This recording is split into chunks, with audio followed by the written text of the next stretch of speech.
سلامونه وخت مو پخیر. پام وکړئ د غږ نیوز یوټیوب چینل څخه د نن ورځې تازه او مهم خبر ته. پاکستان به ډیر زر سقوط شي.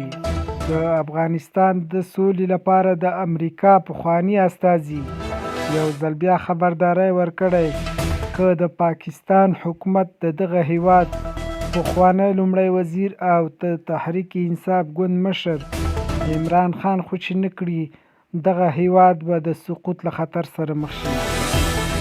خلیلزاد د تیرې جنوري په 14مه نیټه هم پاکستان حکومت ته خبرداری ورکړی و چې د ولسمشر ټرمپ له لوړې کولو وړاندې باید عمران خان خوشي کړي او د هغه له ګوند سره موافقې ته ورسیږي، کنه د سقوط له ګواښ سره به مخ شي.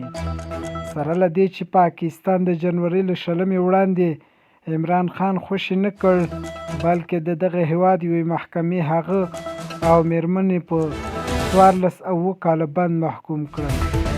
پر عمران خان د القادر ټرست قضیه کې تور دی چې خان او میرمنې بشرا بیبي د خپلې دورې پر مهال د برطانیه د ملي جرمونو ادارې NCA لخوا د پاکستان حکومت ته بیرته لیږل شوي 190 میلیونه برطانوي پونډه په ناقانونه توګه القادر ټرست بنسټ ته اړولي دي.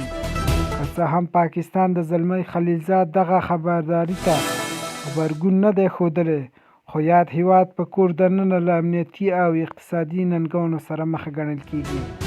د راپورونو له مخې په تیره میاشت کې په خیبر پښتونخوا او بلوچستان کې لسګونه بریدونه شوي چې سلګونه پاکستاني پوځیانو ته مرګ ژوبله اړولې ده.